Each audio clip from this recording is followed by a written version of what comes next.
주시는 하나님의 말씀을 같이 보겠습니다. 요나서 2장 6절에서 10절 말씀. 자, 같이 하나님 말씀 보겠습니다. 시작. 내가 산의 뿌리까지 내려가 싸우며 땅이 그 빗장으로 나를 오래도록 막아 싸우니 나의 하나님 여호와여 주께서 내 생명을 구덩이에서 건지셨나이다. 내 영혼이 내 속에서 피곤할 때에 내가 여호와를 생각하였더니 내 기도가 주께 이르러 싸우며 주의 성전에 미쳤나이다. 거짓되고 헛된 것을 숭상하는 모든 자기에게 베푸신 은혜를 버려 싸우나 나는 감사하는 목소리로 주께 제사를 드리며 나의 소원을 주께 갚겠나이다. 구원은 여호와께 속하였나이다 하니라. 여호와께서 그 물고기에게 말씀하심에 요나를 육지에 도하니라. 아멘.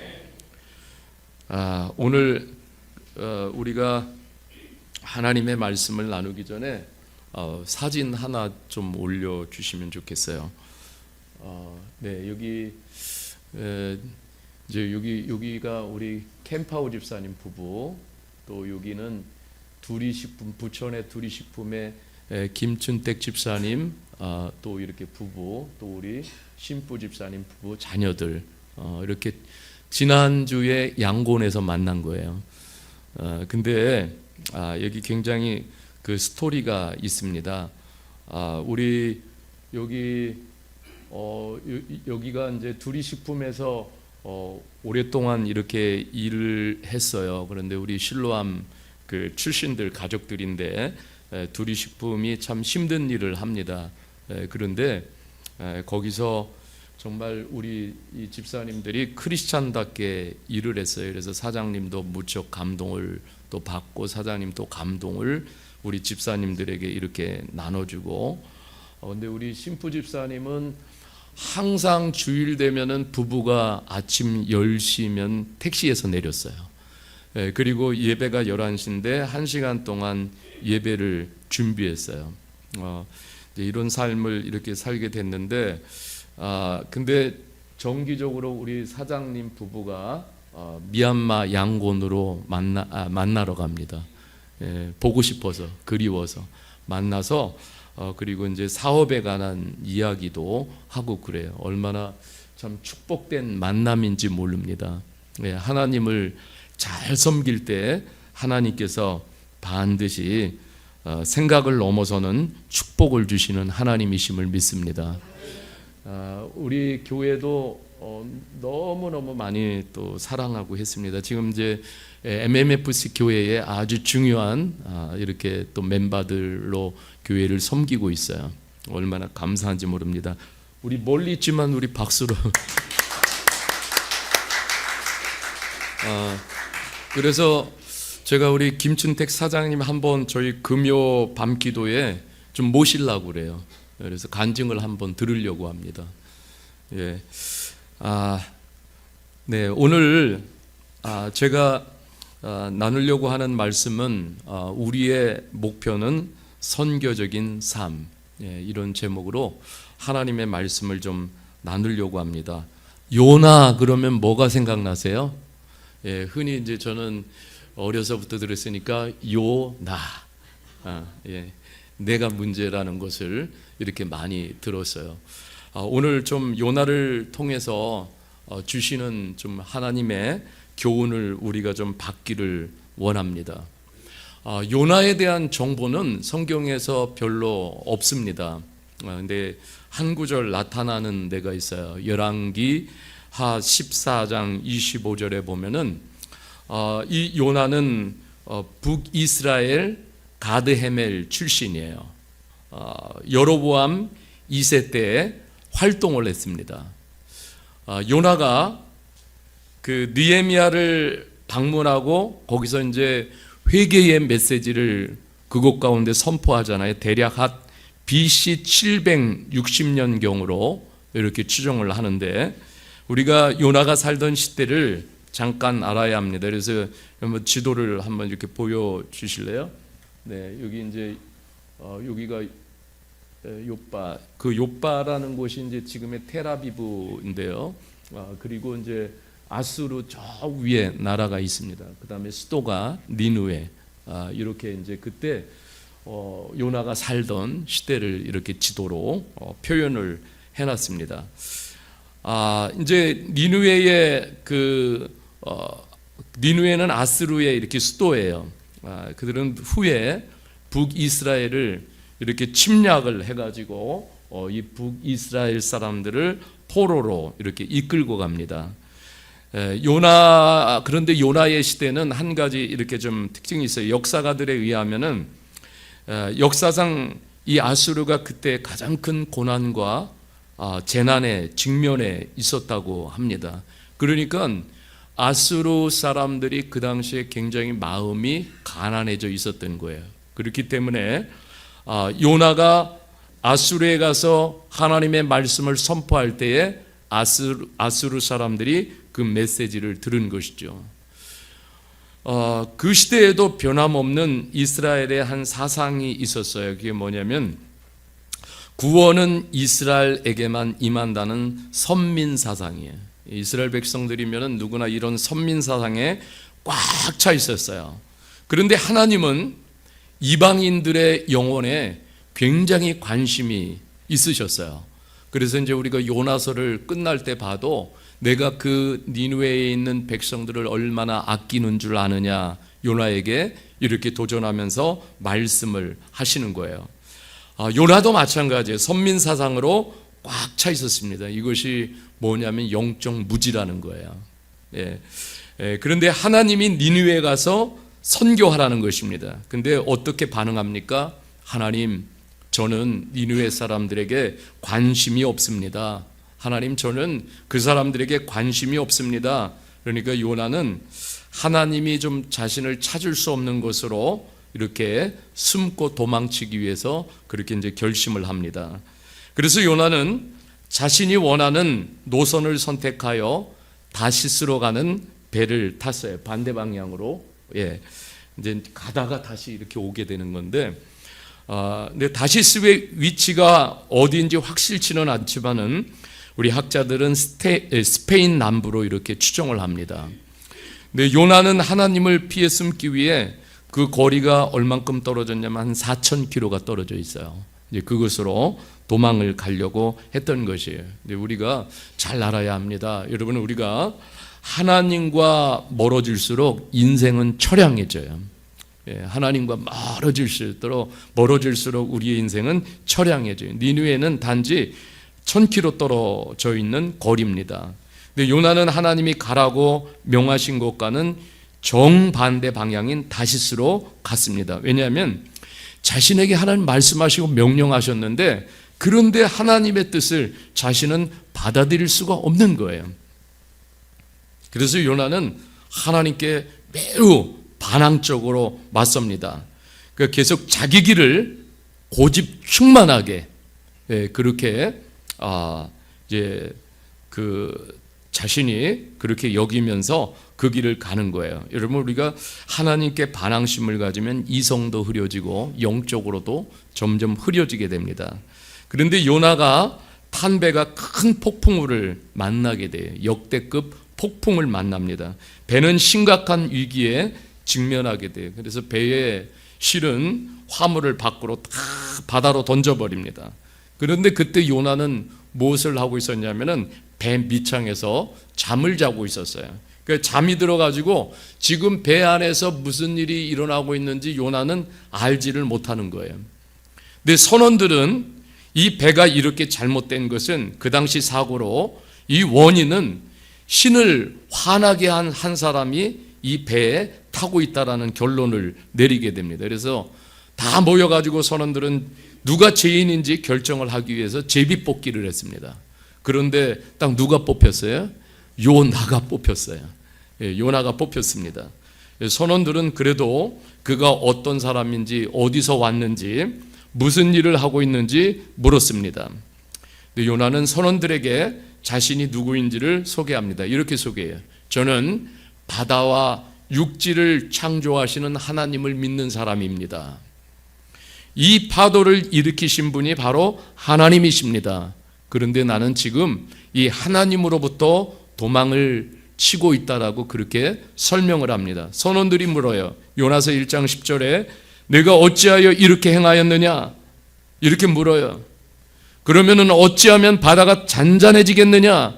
또 이렇게 묻습니다.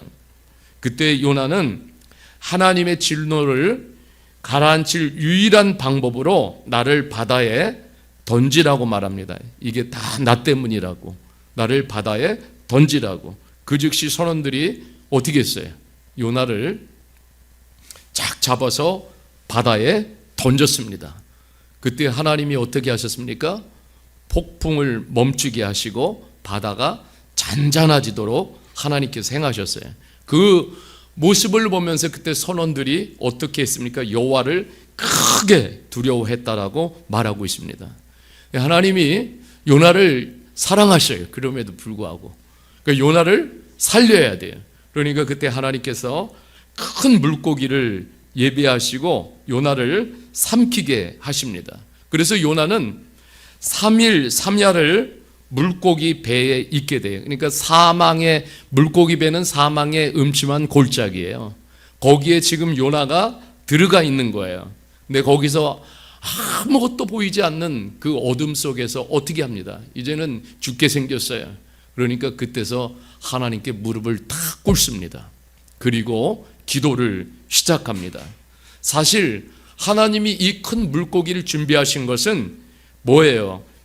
이 끔찍한 비극을 통해 다시 요나를 빚으시고 또 요나가 변화를 경험하도록 하나님이 만드시는 하나의 도구입니다. 사실 큰 물고기는 끔찍한 비극으로 위장한 축복이에요. 그런데 이 속에서 어떤 일이 일어납니까? 여러분, 이 사망의 음침한 골짜기 같은 물고기 뱃속에서 이 요나는 그 어렵고 힘든 비극의 시간을 통해서 어떻게 돼요? 요나의 우선순위가 바로 세워지고 하나님이 정말 원하시는 것을 보기 시작합니다. 그동안 무의미하고 사소한 것에 집중하던 관심에서 영적인 관심을 갖게 하시는 거예요. 이 기회를 통해서. 그래서 요나서 2장에서 요나는 큰 물고기 안에서 기도를 드리는데 우리가 오늘 읽은 장면이에요. 요나는 이제 완전히 물고기 배에 내려갔다라는 것은 이제 더 이상 어찌할 수 없는 바닥 인생이 된 거예요. 거기서 하나님께서 다시 뭘 가르치십니까? 기도를 가르치셔요. 그리고 요나로 하여금 기도하게 하십니다. 오늘 본문 2장 6절 기도하면서 그래서 요나가 하나님께 기도하는 장면이에요. 2장 6절 말씀에 보면 이렇게 말하고 있죠. 내가 산의 뿌리까지 내려가 싸우며 땅이 그 빗장으로 나를 오래도록 막아 싸우니 이렇게 말씀하고 있어요. 여러분 지금 요나의 심정이 어떤지 아세요? 여기서 산의 뿌리라는 것은 요나가 지금 완전히 꼼짝달싹 못하는 그런 환경에 딱 놓여져 있고 고난의 뿌리까지 내려갔다라고 고백을 하고 있는 거예요. 그리고 또 하나는 여기 보면은 땅이 그 빗장으로 나를 오래도록 막아 싸우며 자신이 어떻게 앞으로 뒤로 나갈 수가 없어요. 왜냐하면 삶에 다 하나님 빗장을 쳐버리셨어요. 예, 이런 지경에 몰린 거예요. 이거 어떻게 합니까? 그죠? 그런데 왜 요나가 이런 시간에 도달한 것일까요? 그 이유는 하나님과 다르게 생각했기 때문에 그렇습니다. 그러니까 요나는 지금 내 생각이 하나님의 생각보다 우위에 있었던 것이에요.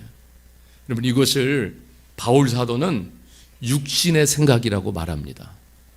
여러분 우리 성경 볼까요? 로마서 8장 7절에서 8절 말씀이에요. 우리 같이 이 하나님의 말씀을 읽어보겠습니다. 시작. 육신의 생각은 하나님과 원수가 되나니 이는 하나님의 법에 굴복하지 아니할 뿐 아니라 할 수도 없음이라. 육신에 있는 자들은 하나님을 기쁘시게 할 수 없느니라. 아멘. 자, 여기 보면은 여기서 주는 중요한 메시지가 있습니다. 여러분 여기 육신의 생각은 이렇게 말해요. 육신의 생각은 하나님과 뭐가 된다고 그랬어요? 원수가 된다고 말씀하고 있어요. 저는 그런 거 많이 생각합니다. 예, 물론 교회 공간에 있어요. 그런데도 불구하고 하나님과 등져 있는 그런 모습들을 많이 봐요. 그러니까 여러분 같은 공간에 있지만은 등을 돌리고 있으면 어떻게 해요? 서로 몰라요. 서로 몰라요. 그러니까 교회 와서 있기는 한데, 그런데 하나님과 등을 돌리고 있으니까는 하나님에 대해서 모르는 거예요. 하나님에 대해서 모르니까 어떻게 생활하겠어요? 그냥 자기가 하고 싶은 대로, 편한 대로, 생각나는 대로 그렇게 그냥 여전히. 여러분, 이것을 우리는 종교인이라고 말하는 거예요. 여러분, 우리가 그래서 여기서 주시는 중요한 메시지가 있어요.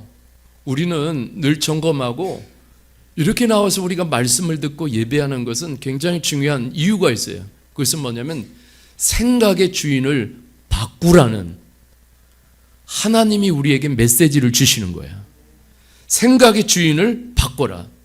여러분, 지금까지 왜 요나가 여기까지 처했어요? 그것은 바로 요나는 생각의 주인이 누구였어요? 자신이었어요. 생각의 주인이 자신.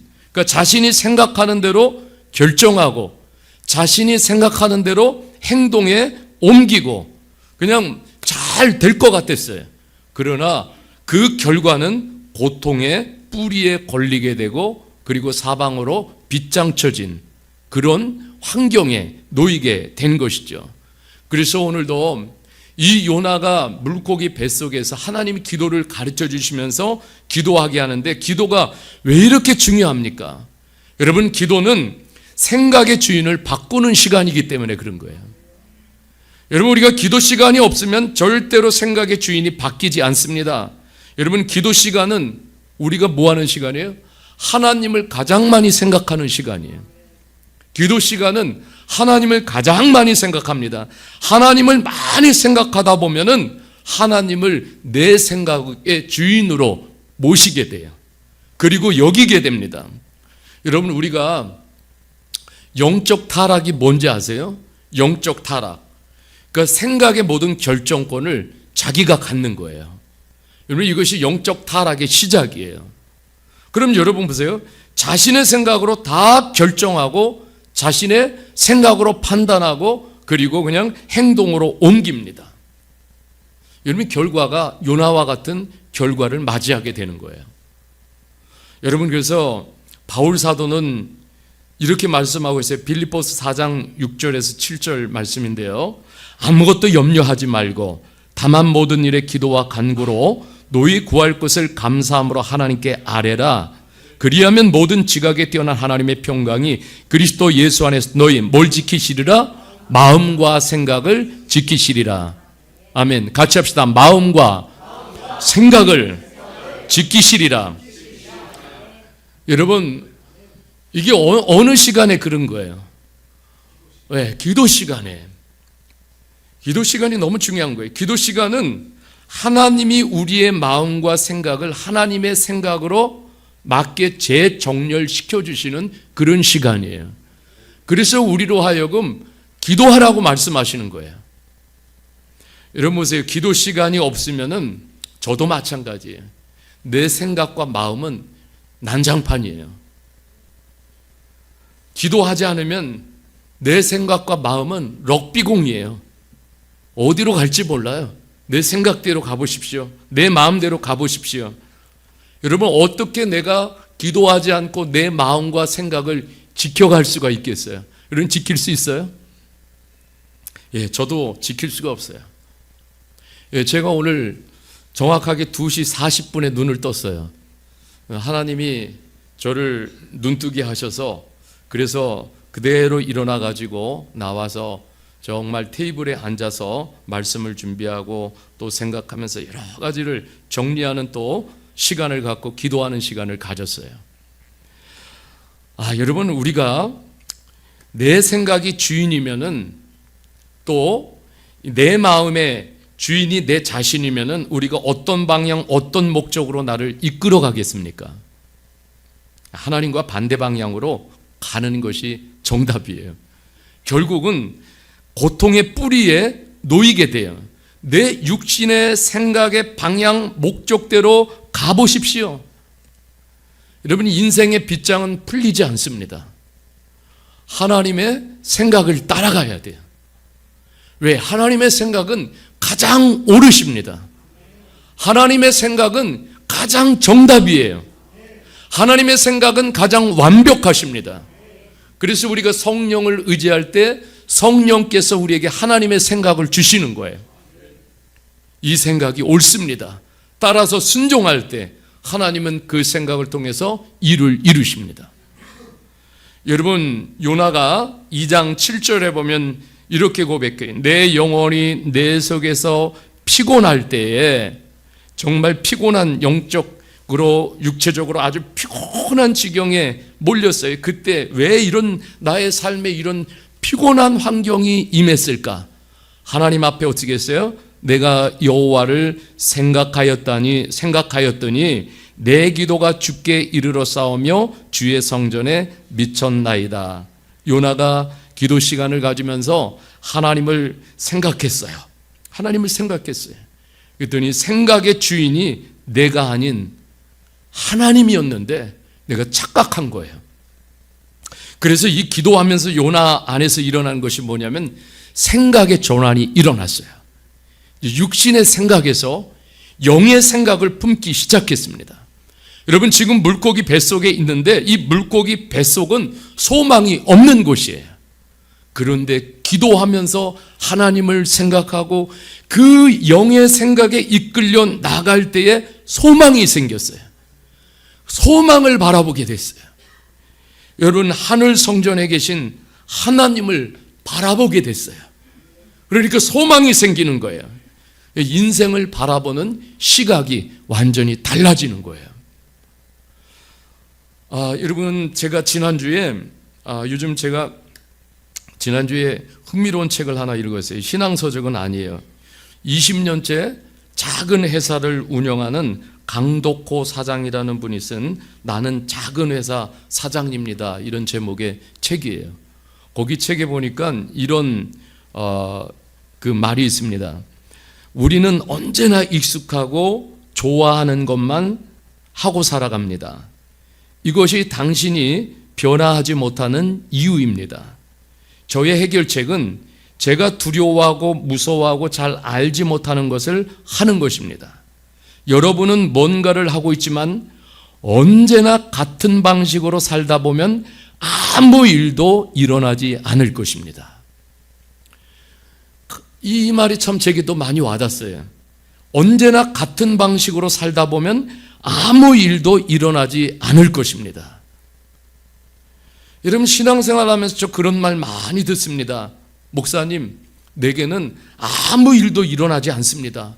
저는 하나님을 섬기고요, 또 신앙생활 하는데 내게는요 어떤 일도 일어나지 않습니다. 그러면서 회의적인 생각으로 가득 찬 신앙인들을 만나게 돼요.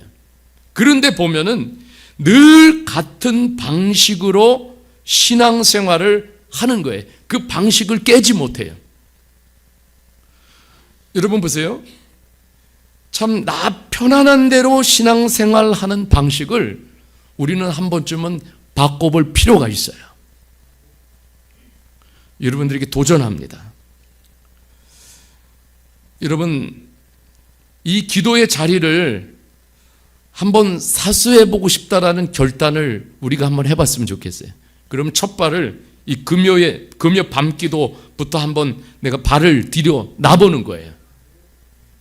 여러분, 거기서 하나님의 역사가 일어납니다. 여러분, 최근에 미국에서요, 할머니, 할아버지, 미국은 그런 거 잘하지 않습니까? 할머니, 할아버지들을 대상으로 해가지고 한 설문조사를 했어요. 그 어떤 설문조사였냐면 인생에서 가장 후회되는 것이 무엇이었습니까? 이런 질문이었어요. 그랬더니 여기서 가장 많은 대답이 뭐냐면은 이런 대답이었어요. 지금까지 내가 살아오면서 익숙하고 좋아하는 것만 하고 살아온 것이 가장 많이 후회가 됩니다. 이 후회가 된다라는 거예요. 그냥 안주하면서 그러면서 그냥 내가 익숙하니까 그냥 내가 좋아하는 이러한 방식으로 살아온 것이 후회가 된다라는 거예요. 여러분, 우리가 영적으로도 하나님은 우리들에게 오늘도 이 시간이 우리들에게는 저는 믿어요. 이 시간이 우리에게 하나님이 주시는 기회의 시간이고 하나님이 우리에게 주시는 기적의 시간이에요. 여러분, 이 시간 믿음으로 말씀을 붙잡고 우리가 순종해 나갈 때 하나님은 우리에게 놀라운 변화를 경험하게 하실 하나님의 일들을 행하실 줄 믿습니다. 요나를 보십시오. 그가 지금 처해 있는 상황은 앞뒤가 꽉 막히고 사방이 보이지 않는 캄캄한 곳이지만 그 자리에서 기도하며 하나님을 생각하니까 어떤 일이 일어납니까? 숨통이 터지는 거예요. 하나님이 거기서 그렇게 역사하시는 거예요. 숨통이 터지도록 기적을 만드시고, 그리고 소망이 보이지 않는 절망에서 소망이 보이도록 마음에 힘을 주십니다. 여러분, 이게 우리가 뭐 기도한다고 그래가지고 당장 내 안에서 그냥 어떤 진짜 기적 같은 일도 행하시지만은 여러분, 이게 기적인 거예요. 하나님께서 우리에게 숨통이 콱콱 막히는 답답한 인생인데 기도의 자리에서 무릎을 꿇었더니 이 답답한 상황이 한순간에 하나님이 없애주신 거예요. 이게 기적입니다. 얼마나 기적인지 몰라요. 아무것도 안 보였어요. 그런데 무릎을 꿇고 기도하는 시간에 하나님이 보이기 시작해요. 하나님이 나와 함께 하신다는 기대감이 생기기 시작해요. 여러분, 이게 기적입니다. 이게 기적이에요. 그런데 이런 시간이 기도할 때 우리 안에서 일어나는 거예요. 여러분, 요나서 2장 8절 9절을 보십시오. 이렇게 고백을 하고 있습니다. 거짓되고 헛된 것을 숭상하는 모든 자는 자기에게 베푸신 은혜를 버렸사오나 나는 감사하는 목소리로 주께 제사를 드리며 나의 서원을 주께 갚겠나이다. 구원은 여호와께 속하였나이다 하니라. 여러분, 기도하며 주님의 소망을 붙잡자 요나의 입에서 고백되는 언어들이 달라집니다. 완전히 달라져요. 이 고백의 의미가 무엇입니까? 하나님, 모든 사람이 거짓되고 헛된 것을 숭상하며 하나님의 은혜를 값싸게 저버리고 있지만은 나는 하나님의 은혜에 다시 한번 감사하고 하나님의 은혜를 붙들고 이제 다시 예배자로 살겠습니다. 이 고백 안에는 이런 고백이 있는 거예요. 하나님, 이제는 제가 이전에 요나가 아닙니다. 이게 놀라운 고백이에요. 이전의 요나가 아닙니다. 지금까지 하나님의 은혜로부터 도망치는 삶을 살았다면 이제는 아닙니다. 그러면서 이렇게 고백해요. 나의 서원을 갚는 인생을 살겠습니다. 이 의미는 서원을 갚는다라는 것은요, 이제 다시 하나님 앞에서 신실하게 살겠다는 다짐이에요. 여러분, 이게 굉장히 중요합니다. 하나님 앞에서 신실하게 살겠다는 결단. 여러분, 무엇보다도 오늘 이 시간도 하나님이 이런 결단을 우리에게 바라실 줄 믿습니다. 하나님, 이제는 나의 사명의 터가 니느웨인 것을 깨달았습니다. 전에는요, 이 니느웨 어때요? 가기 싫었던 곳이에요. 여러분, 니느웨, 제가 이렇게 묵상하면서 그런 생각이, 우리에게 니느웨는 어디일까? 물론 회사, 일터, 학교, 직장. 여러분, 가기 좋은 사람이 어디 있어요? 그죠? 다 가기 싫어요. 왜? 거기에 악마 같은 김대리가 있어요. 그렇잖아요. 그죠? 근데 거기 니느웨 가가지고, 여러분 보세요. 하나님을 전하는 것이 얼마나 두려워요. 그렇잖아요? 하나님을 전하는 것이 얼마나 두려워요. 내가 니느웨에서 공개적으로 내가 그리스도인입니다. 이렇게 말하는 것이 얼마나 부끄러워요. 자신이 없어요, 대부분. 그러나 이제는 아닙니다. 요나가 결심한 거예요. 영적 체험을 했어요. 기도하면서 하나님의 영이 임했어요. 하나님 임재를 경험했어요. 그래서 신실하게 나는 이제 하나님을 보여주겠습니다. 여러분, 이런 결심이 일어나게 되는 것이죠. 여러분, 우리가 참 보면 안타까운 게 그런 거예요. 교회 안에는 I am a Christian, 나는 그리스도인입니다. 그런데 교회 밖으로 나가면 그런 거예요. I am not Christian. I am not Christian이 더 많아요. 여러분 교회 안에서는 I am Christian 그래요. 그런데 교회 밖으로 나가면은 I am not Christian. 숨은 그리스도인들이 더 많은 거예요. 원래 다 숨어버렸어요. 그러니까 여러분 세상이 그리스도의 빛을 보고 그리스도를 봅니까? 못 보는 거예요. 이 세상이 더 엉망이 되는 거예요. 여러분 그 어둠 속에 빛 하나가 들어가 보세요. 어둠이 사라집니다. 왜? 빛 때문에. 여러분 우리는 그리스도의 빛이잖아요. 여러분 우리가 니느웨에 가서 그런 삶을 좀 살기를 주님의 이름으로 축복합니다. 오늘 여러분 보세요. 교회에 참 위기적인 상황이라고 그래요. 그런데 여기 교회의 위기적인 상황에서 회자되는 중요한 주제가 있어요. 그게 뭐냐면 미셔널 처치예요. 선교적 교회. 여러분 이 미셔널 처치는 교회의 본래 가치와 의미를 살아내자는 거예요. 그러니까 단지 교회 안에서 제도화되고 고착되어 버린 건물에 갇힌 신앙을 깨고 이제 본질적인 교회가 되자는 것입니다. 여러분 이 미셔널 처치는 해외에 선교사를 파송하거나 선교비를 보내는 것을 말하는 것이 아니에요. 선교를 서포트하는 교회를 말하는 것이 아니에요. 중요한 의미가 있어요. 교회 공동체의 구성원 한 사람 한 사람이 하나님으로부터 선교적 사명을 위임받은 내 한 사람 한 사람이 선교적 주체라는 거예요. 여러분 우리는 삶의 현장과 일터에서 뭐예요? 미셔널 처치는 따라합시다. 예수의 산증인. 예, 목소리가 산증인이 아닌 것 같아요. 예, 이럴 땐 두 주먹을 좀 불끈 쥐고 예수의 산증인. 예, 예수의 산증인 되라는 거예요. 여러분 하나님의 선교를 위해 보냄받은 교회는 우리의 삶의 현장으로 흩어져서 예수의 산증인 되는 미셔널 라이프 선교적 삶을 살아야 한다라는 거예요. 여러분 그러면 그렇습니다. 그러니까 나의 삶의 이 삶의 영역 전체가 모두가 선교지인 거예요. 그죠? 예, 우리는 삶의 영역 전체가 선교지예요.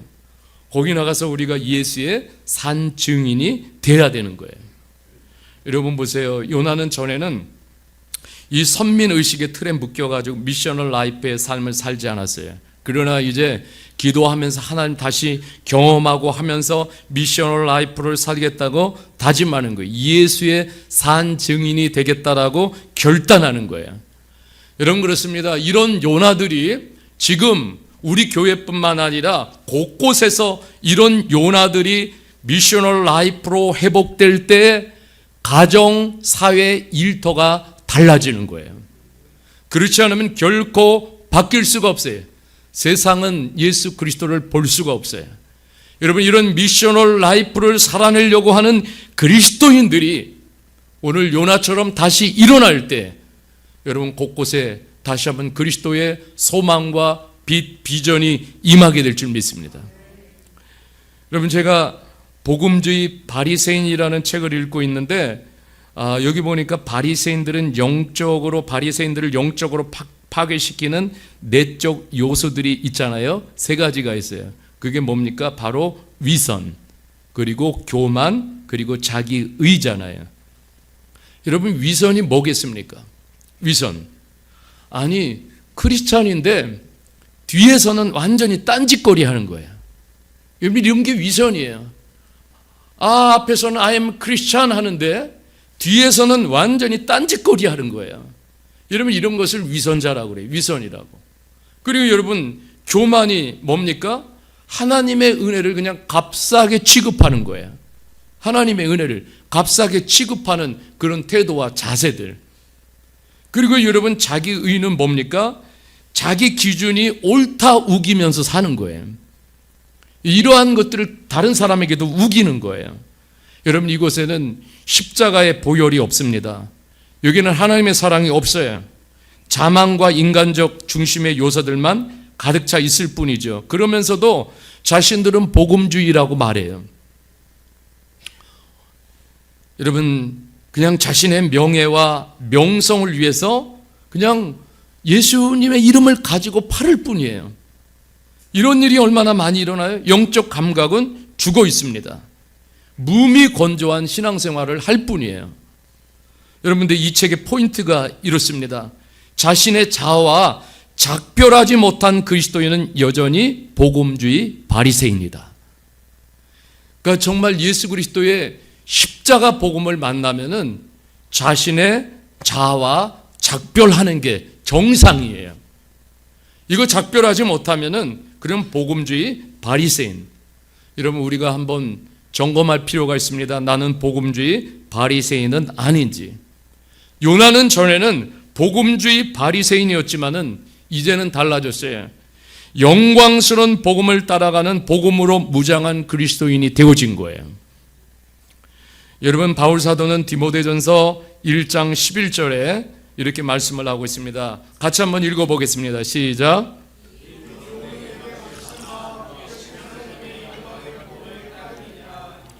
아멘. 네, 같이 하겠습니다. 복되신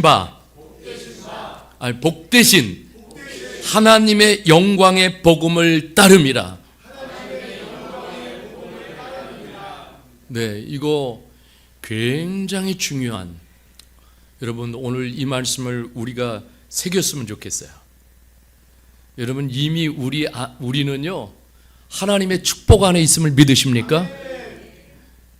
예, 영어로 한번 띄워볼래요? 영어로. 네, that confirms the gospel concerning the glory of the blessed God, which he entrusted to me. 이렇게 표현하고 있어요. 그런데 여기서 우리가 눈여겨봐야 될, 꼭 붙들어야 될, 유념해야 될 단어가 있는데 confirms예요. confirms. 여러분, 이게 뭡니까? 나는 복음과 나를 하나로 일치시켰다라는 거예요. 바울 사도는. 이게 여러분, 오늘날 이게 다 고장난 거예요. 교회와 복음이 하나로 일치되고, 목사가 복음과 하나로 일치되고, 성도들이 복음과 하나로 일치되고, 여러분, 그러면 세상이 고쳐질 거예요. 여러분, 이렇게 복음과 지금 내가 어떻게 됐냐면 딱 맞아 떨어졌다라는 거예요. 그러니까 더 이상 애누리가 없다. 그런데 제가 이제 이 말씀을 찾아보면서 헬라어로 찾아봤어요. 헬라어로. 근데 카타라는 말이에요. 이 말이. 컴펌스가 카타. 그런데 이 카타는 나는 복음 아래 존재하겠다, 이런 뜻이에요. 나는 복음 아래 존재하겠다. 즉 뭐냐면 복음을 떠받치고 살겠다라는 다짐이에요. 복음을 떠받치고 살겠습니다. 얼마나 복음이 영광스러우면 그렇게 살겠어요. 바울 사도는 이 영광스러운 복음을 경험한 거예요. 그러니까 이제 떠받치고 살겠다라는 거예요. 이 복음을 떠나서는 살 수가 없는 거예요. 완전히 일치된 거예요. 저는 우리 교회 가운데 저부터 시작해서 이런 일이 일어났으면 좋겠어요. 우리가 좀 이런 영적 수준까지 올라갔으면 좋겠어요. 우리 교회가 이런 수준까지 올라갔으면 좋겠어요. 아니, 오늘날요 너무 안타까우고 슬픈 소식들이에요. 막 교회에서 청년들이 점점점 떠나간다라는 이런 소식들이에요. 왜 그러냐, 거기 이유를 실어놨더라고요. 교회 안에서 성공 이야기, 번영 이야기, 정치 이야기, 그냥 예수님 이름 빗대어서 결국은 자기 명예, 자기 부, 자기 권력, 이런 걸 취하는, 이런 것들이 비일비재에 일어나니까 환멸을 느끼는 거예요. 그러니까 정말 영광스러운 복음을 여러분 이게 전하지 않는 거예요. 그러니까 환멸을 느끼면서 교회도 똑같다 그러면서 교회를 떠나는 거예요. 얼마나 마음이 아픈 현실인지 몰라요. 여러분, 오늘 바울 사도가 고백하는 것처럼 여러분 우리가 카타, 컴펌스라는 단어를 우리가 다시 한번 새겼으면 좋겠어요. 요나의 삶이 선교가 될 때 어떤 일이 일어났습니까? 2장 10절에 보니까 여호와께서 그 물고기에게 말씀하시며 요나를 육지에 토하니라. 물고기가 요나를 마른 땅에 토해냈습니다. 하나님이 요나를 니느웨 땅으로 데려다 놓으신 거예요. 요나에게 이제 미셔널 라이프를 실천한 장소가 어디예요? 니느웨인 거예요. 큰 물고기는 하나님이 요나를 빚으시기 위해 쓰신 하나의 도구에 불과합니다. 하나님이 나를 힘들게 하는 어떤 때는 도구들을 예배해 놓으셔요. 네, 하나님이 그때 나를 다듬으시려고 하는 시간이에요. 여러분, 이때에 빨리 내가 깨닫고 고칠 것은 빨리 고치고 방향 틀 것은 빨리 틀으면은 여러분, 하나님이 도구를 빨리 치워주십니다. 요나는 하나님의 특별한 방법으로 하나님을 체험하고 고통을 통해서 더 성숙해지고 복음을 이해하게 됩니다. 하나님의 사역을 감당하다가 어려움과 고난, 시험을 당할 때 좌절하기보다 낙심하기보다 먼저 하나님의 뜻이, 나를 향한 하나님의 뜻이 무엇일까를 깊이 깨닫고 고민하고 기도할 때, 그 뜻을 깨달을 때 우리는 성장하게 돼요. 히브리서 12장 5절에 이런 말씀이 있어요. 또 아들들에게 권하는 것 같이 너에게 권면하신 말씀도 잊었도다 일렀으되 내 아들이 주의 징계하심을 경히 여기지 말며 그에게 꾸지람을 받을 때 낙심하지 말라. 주께서 그 사랑하시는 자를 징계하시고 그가 받아들이시는 아들마다 채찍질 하심이라 하였더니, 하나님이 우리가 자녀답도록 주님이 우리에게 채찍질 하실 때가 있어요. 그때 아프기도 해요. 힘들기도 해요. 그러나 거기서 우리가 왜 나를 하나님이 이렇게 되실까 할 때 우리가 하나님이 더 올곧은 주님의 자녀가 되라고 그런 시간을 주시는 거예요.